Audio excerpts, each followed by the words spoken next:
Anh ơi, thì hôm nay mình sẽ thử làm slime với tuyết ngoài cổng trường.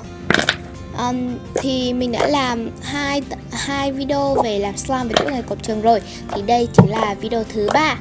Thì dĩ nhiên mình cũng sẽ lấy loại tuyết mới. Thì loại tuyết này có hình giống cái bình bú sữa của em bé ấy. Nhìn rất là dễ thương.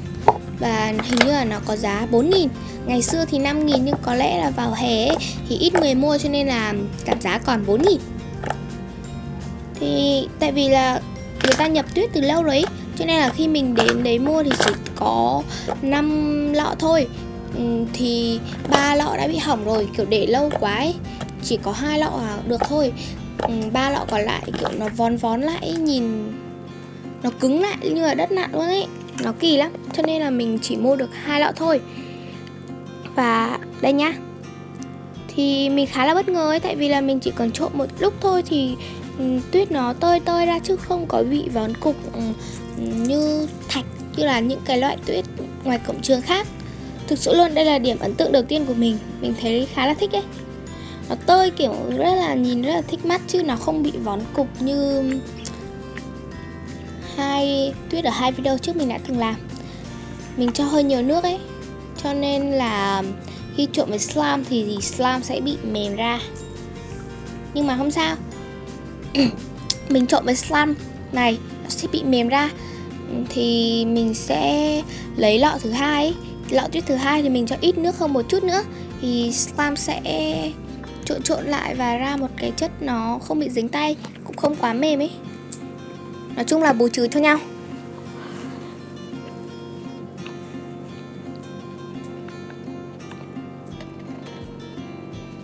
Thì sau khi trộn xong một lọ, cái chất của nó giống cloud cream, rất là mềm. Rất là mềm và dẻo luôn ấy. Nó cũng không bị rơi tuyết như là những loại tuyết khác, những loại tuyết ngoài cổng trường khác. Nó rất là dẻo luôn ý, thật, nhưng mà nó hơi bị dính ra tay mình một chút, cho nên là nhìn chơi hơi kỳ kỳ. Nó cũng dính ra background của mình nữa đấy. Và đây, lọ thứ hai mình sẽ cho ít nước hơn một chút. Thì cái lượng nước này mình cũng chỉ ước lượng thôi, chứ mình không có đong đo cân đếm gì hết.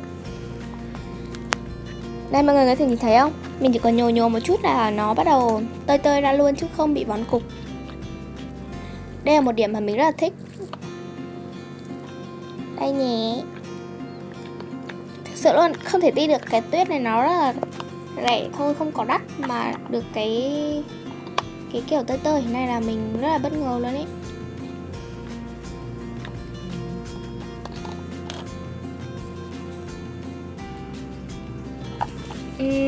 Trả lời cho những bạn nào muốn biết thì mình đổi cái background là do cái background trước của mình nó lại bị dính rồi.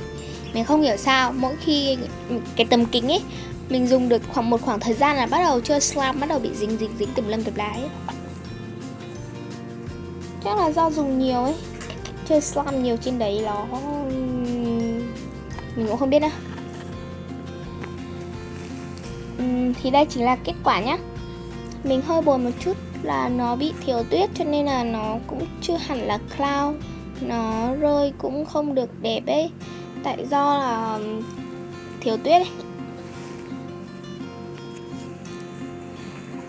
Nhưng mà thì thôi mình cứ coi như đây là line giữa cloud và cloud cream đi. Đây mọi người có thể nhìn thấy nhá, nó không bị dính ra background mấy đâu. Và mình chơi mình cũng không cảm thấy cái gì gọi là rơi tuyết. Mọi người đừng có chú ý đến cái sàn của mình nhá. Có mấy con kiến nó bò qua ấy, mọi người đừng có để ý vào cái slime dùm mình nhá. Nó rất là mềm luôn ý, thật. Không được tơi lắm tại vì là hơi ít tuyết. Mọi người đừng có nhìn vào mấy con kiến nhá. Tại mình quay ở dưới đất ấy. Rồi, quay trở lại với background này.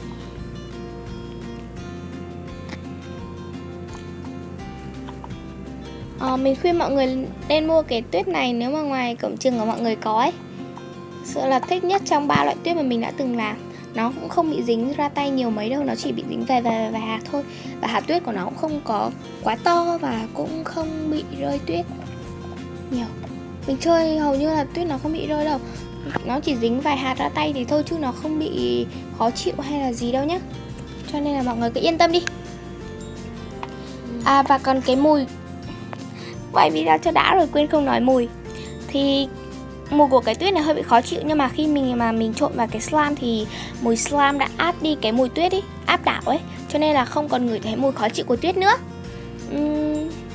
Nếu thích video này mọi người cho một like được cái này cái game mình nhé.